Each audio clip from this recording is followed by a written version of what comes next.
Once you start using Inventory Lab, you will have to learn how to scan, price, list, and add your products to Amazon's inventory all through their system.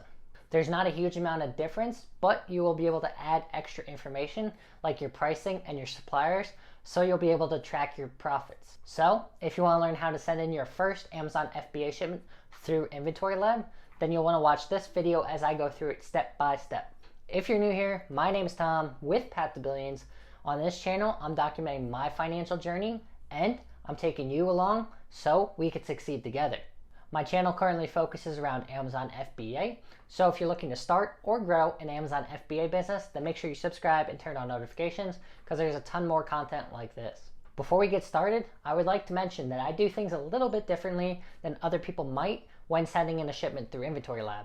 For me, I'm only listing my products and starting the shipment on Inventory Lab, then I go over to Seller Central and finish up my shipment from there. I'll explain why I do things a little bit differently later on in this video, but let's get started. Here we are on Inventory Lab's dashboard. From here, you want to go over to List, and then you want to go down to List and Prep. On this page, you want to go to the top left corner and hit New Batch. On this window that pops up, you could change the name of your batch. You have the option to actually upload a list of products instead of going through this manually. You have your ship address. You have your packaging type. So if you're doing individual products, like if you're doing retail arbitrage or even some wholesale. Otherwise, you could do case packed. So if you're buying cases of items from a wholesaler, you have what channel you're going to be listing these products under, which for us is going to be FBA. Next, you have your workflow type, and you have either private or live. And you can click this little thing over here to go check out what the main differences are. But I believe one of the main differences is that with private, your final destinations that your products can be shipped to are not set in stone, whereas with live, they are. Then you have your labeling preferences, and you can either label your products yourself, or you can have Amazon do it for you. Then you have provide box content, you have your min-max preferences, and you have your shipping method. Now for the majority of what we are going to be shipping, it's going to be small parcel delivery, but you can also do LTL shipping if you are shipping pallets. So you'll hit create, and now you got a brand new shipment to start adding items to.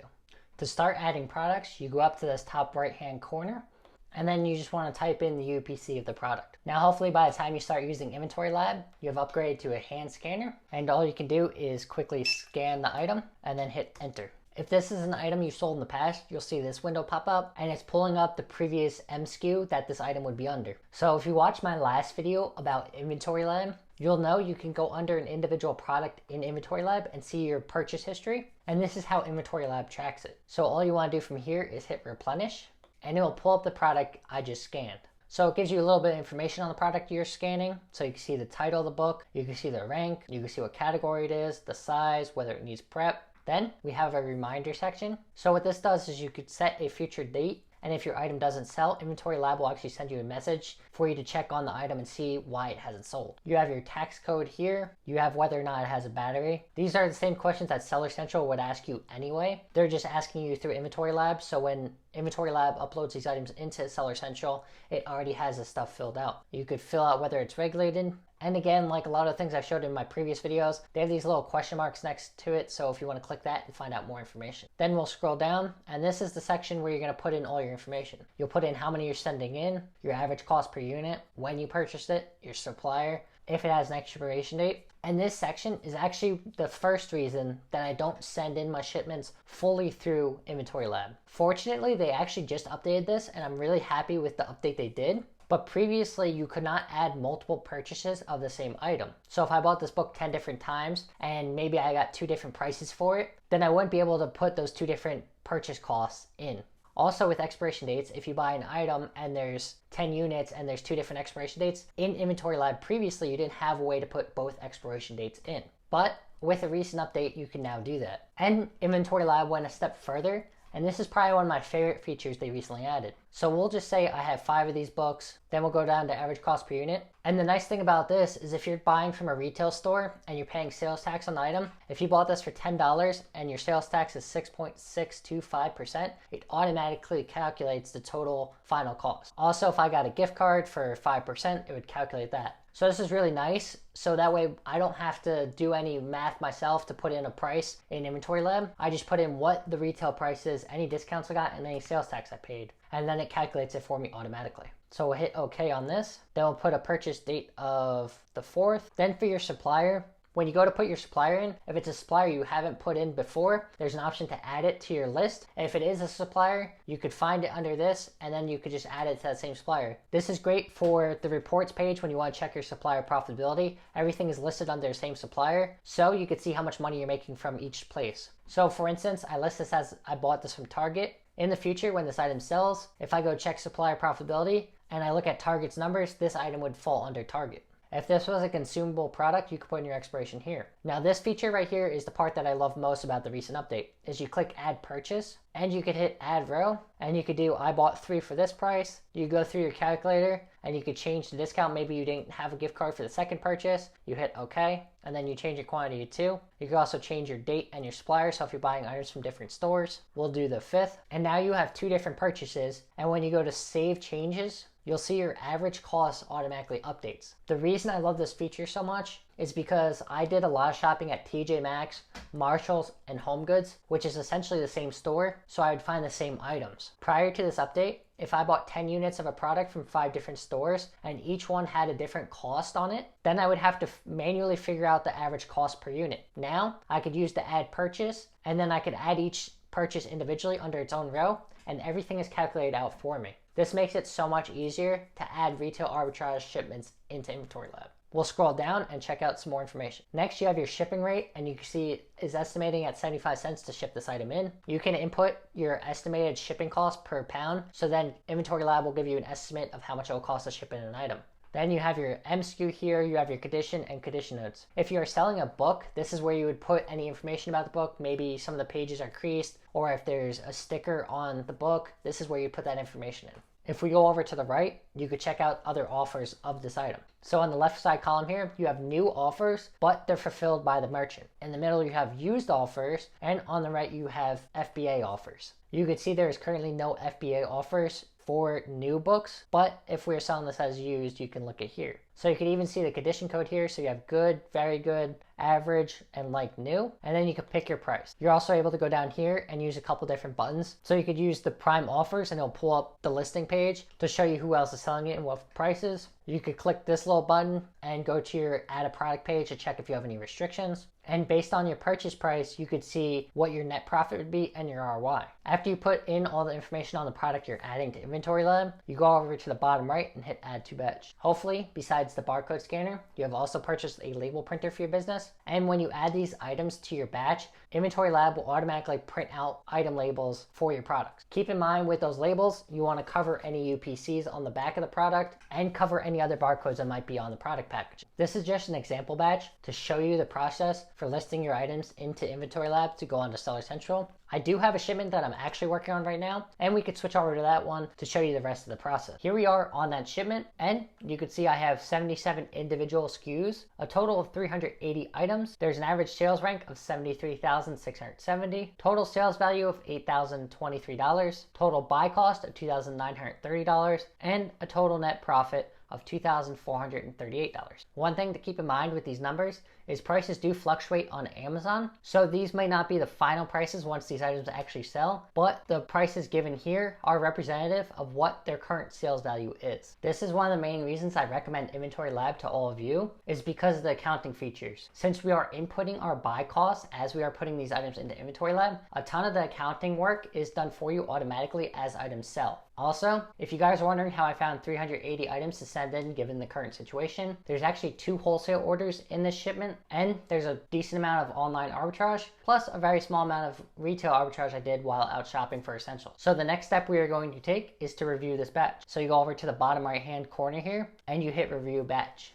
So on this page, we are reviewing the shipment. You can see on the bottom it has the same information as the previous page. You can also go through this and look at the title of the item, when you purchased it, the price you're selling it for, your cost, your supplier, and how many you're sending in case you want to double check everything before you finalize a shipment. Once you do all that, you're going to want to hit submit. I mentioned in the beginning of this video that I don't go through the shipment creation process in Inventory Lab, but I use Inventory Lab to list my products for sale on Amazon. So, because we are not going through the entire shipment creation process on Inventory Lab, the one thing you want to do is on-check request proposed FBA shipment plans from Amazon. Then, you just hit sync. After you hit sync, you will be brought up to this page here. And the next step you want to do, if you're not going through the shipment creation process in Inventory Lab is you want to go up here to export, hit the shipping plan file, click that, and then hit OK. You could also rename it if you want to, but I just keep it the same. And you can see it's downloading it. Once you hit sync, Inventory Lab is going to upload all those items into Inventory Lab into your Seller Central account for sale on Amazon. But since we unchecked that other box, it is not going to create shipments for you. I also mentioned in the beginning of this video that there was 2 reasons, and I told you the first reason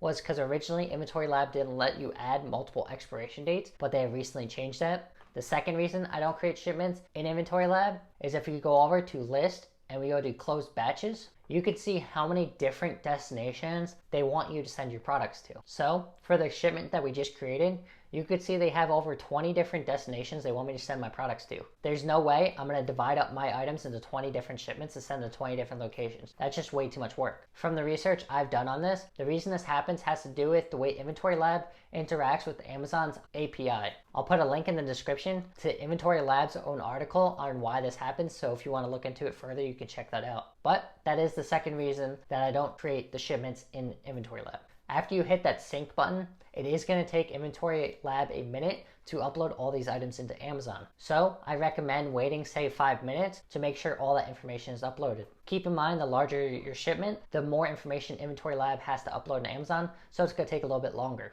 So once you have your shipping plan downloaded, you're going to want to upload that to Seller Central. In order to do that, on Seller Central, you want to go over to Inventory, go down to Manage FBA Shipments. That will bring you to the Shipping Queue page. Then you just want to slide over to the Upload Shipping Plan file, and that'll bring up this page. From there, you want to go down here, hit Choose File. That'll bring up the File Explorer for your computer, and you want to choose that shipping plan file that we downloaded. Once you chose your shipping plan, you just hit Upload Now.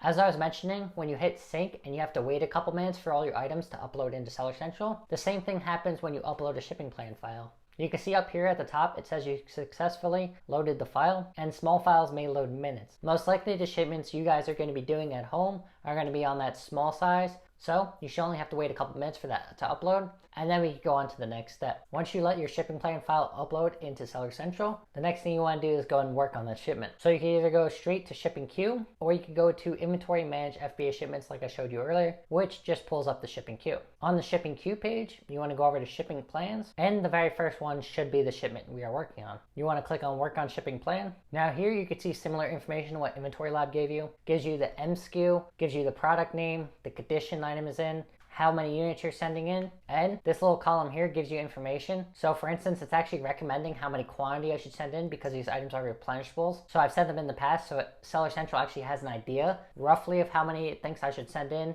If you want to know more about recommended replenishment quantities, definitely check out my video on Inventory Performance Index, because that is involved in there. Now as you scroll down, you want to look for any information. Maybe Seller Central tells you not to send in a certain item for a certain reason, and you just want to make sure. So you scroll all the way down. So at the bottom here, you can see it's telling me to remove this one item because it's a meltable product, and Amazon FBA does not fulfill orders on meltable products from May 15th through September 30th. So you have 2 options. Either you can hit this little X here, which is the quickest way, or if you didn't want to scroll through the whole list to see what information it gives you, you can also click Information Required, which there are no products for that, or Removal Required, which shows you the same product. And again, you can just hit the little X button to get rid of it. Now that I got rid of that item that it wanted me to remove, I can continue on to the next steps. I did mention this in my previous video about sending your first FBA shipment in through Seller Central, that recently Amazon decided that your prep guidance is going to be filled out by you instead of automatically. So what you have to do is go through each one of these, click this little choose category option. It'll bring up another little box that tells you the name of the item again, and then you could select from a drop down whether it's fragile or whether it's a liquid, and then Amazon will tell you what kind of prep is needed. If your item does not need any prep, you could select no prep needed, and then you just have to go through line by line and pick that for each one.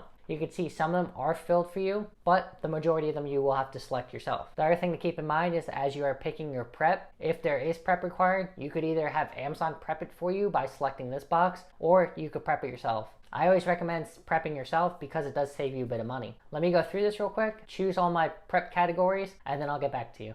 So I went through all my products and chose the prep category, and if you did have Amazon prep any of your products, you would see your total cost down here.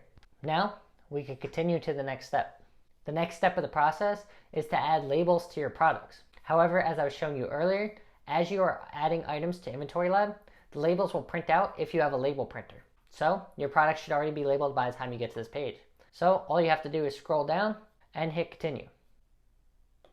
We now have our finalized shipment destinations, and you can see Amazon's asking me to send the shipment to 2 locations. You have 300 units going to a local facility and another 69 units going out to California. As I was mentioning when we were in Inventory Lab, one of the 2 reasons I don't use Inventory Lab for shipment creation is because it was asking me to send the same shipment to 20 different destinations, whereas on Seller Central, now I only have to send it to 2. So the next step is to simply hit approve and continue. From here, we are going to click on work on shipment. Then we're going to go through the process of actually getting the box content information inputted into Seller Central. But in order for me to do that, I have to go actually pack these items into the individual boxes to send to these locations. So I'm going to do the cliche YouTuber snap. And when you see me again, I'll have all this information done and we can keep going.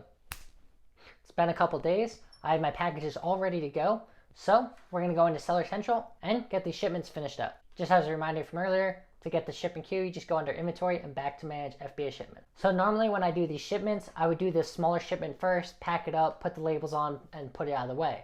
Then I would do the rest. However, I wanted to show you a slight difference between smaller shipments and bigger shipments, so I'm actually going to walk you through both of them. We'll start off with the smaller one. All you do is go over to the right hand side, hit work on shipment. So here we are on the shipment page. So this first section here is where you can review your shipment contents. And under review and modify units, you could change the quantities of any of the units or take them off if you want to. So for instance, with this shipment, it went from 69 units to 68 units.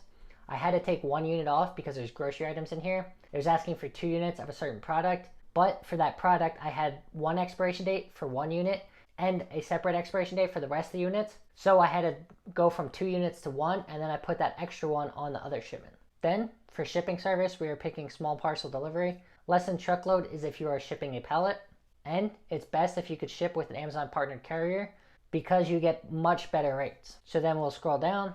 Next is shipment packing, and under here you can put everything in 1 box. You could have 1 SKU per box if you're doing like master cartons. You could do more than 1 SKU per box if you have mixed ones, or you could do more than 1 SKU per box, more than 15 boxes. For this one, everything fit in 1 box, so we're going to do that. Now this is part of the difference I wanted to show you between this shipment and the other one. Is because everything's in 1 box, I don't have to tell Amazon that this item is in this box. Everything's in 1 box. So the only thing I have to do here is go through the expiration dates, put those in. I have to put the box weight in, the box dimensions. And then once all that information is in, I could scroll down and I can confirm the shipment. I filled in all the information, the expiration dates, the box weight, and the dimensions.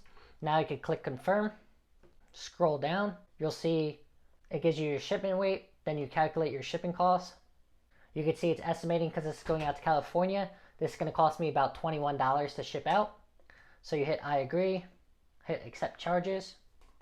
In case you want to change anything, you have 24 hours to avoid the shipping charges. Then the last step for the shipment, you just want to print out the box labels. My label printers are actually downstairs, so I'm going to skip over printing the box labels right now, and I'll print them out in a second. So we're going to hit complete shipment, and then you want to go on work on another shipment. Next, you want to click on the next shipment, work on shipment. This first part is going to be pretty similar. You have your review shipment contents, and you can review and modify your units. You'll see this one has 302 units instead of 300 it originally had. You have that 1 additional that I was talking about with the previous shipment, plus another item that I didn't put the right quantity in when I added it into Inventory Lab. So I added that in here as well. Then you're going to go down, same thing, small parcel delivery.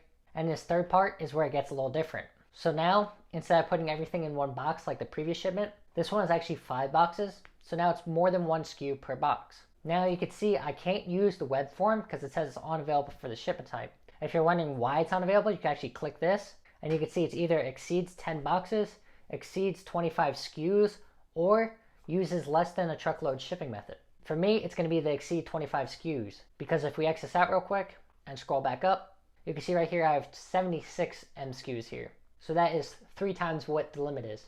What this means is you got to go down here for your total number of boxes. I have 5. You have to download a file template and put all your information into that template and then upload it that way. If you do manage to have under those 25 SKUs, use the web form. However, because we have more than 25 SKUs, I have to download this template. So click this, and then I use the Excel template. Generate pack list template. Then you click this to download it. Then I'm going to take this and import it into Google Sheets, and I'll show you that. So this is what your Google Sheet will look like. If you scroll over to the left columns on this page, you'll see things like the UPC, the ASIN, the title of the item. And then over here, you have whether there's any prep that's required. You have who will label, which is going to be you. you have your expected quantity, and then you have this box quantity. So this is pretty cool. So if I put 6 here and then I hit tab, it'll update to 6. It'll stay pink because it's not the total that it's expecting. However, if I change this to 7 and I hit tab, you'll see it then changes back to white. So this is good, so you get a good visual of making sure you have everything in the boxes. Then you can see this first item here doesn't have expiration dates required, but then all these items have expiration dates that it's expecting. So you would go through this form and fill it out, similar to what you would fill out on the web form. And then once you do that, I'll show you how to upload it. I have all my box content information filled out. I also put in the weights and dimensions of the boxes I am shipping. If you're anything like me, you had to go back and double check the notes you wrote down because you forgot to write down a couple things, but that's just part of the process. The other thing to note is with your weights, you don't want to go over 50 pounds because Amazon will charge you a $25 fee for overweight packages. So you can see I capped mine at 46 just to make sure there's no difference between my scale and Amazon scale. I've had that happen in the past where I sent in a 49-pound box and by the time it came into Amazon, is 51 pounds. Also with dimensions, you don't want any single side larger than 25 inches. You can see I have 4 boxes with the same dimensions. These are the large boxes that you would buy at Lowe's. You then want to take this file, go over to Seller Central, and we'll upload it. On Seller Central, you want to go to upload your completed pack list, hit choose file, which will pull up the file explorer on your computer. Once you have your file chosen, you want to hit upload now. You can see my pack list was successfully processed. Then you want to go down to shipping charges, hit calculate. You can see even though this shipment is 100 pounds over the previous shipment, because it's going locally versus going across the country, it is only an extra $19 to ship. So agree, hit accept charges. Then you would just print out your box samples. One thing to keep in mind is you're going to get a shipping label and an Amazon FBA label, and you want to put those on top of your boxes. The other thing you want to take note of is you don't want to put those labels on the seam of the box where an Amazon warehouse worker might cut those. If you are reusing boxes, you want to make sure you take off any old labels just so the workers also don't accidentally scan the wrong label. Just like that, you have a shipment to go, mostly through Inventory Lab. If you want to learn more about Inventory Lab, then check out this video over here. If you don't have Inventory Lab yet, and you want to send in your first shipment through Seller Central, then check out this video down here. If you found this video at all helpful, don't forget to drop a like, subscribe, and turn on notifications for more content like this. And as always, thanks for watching.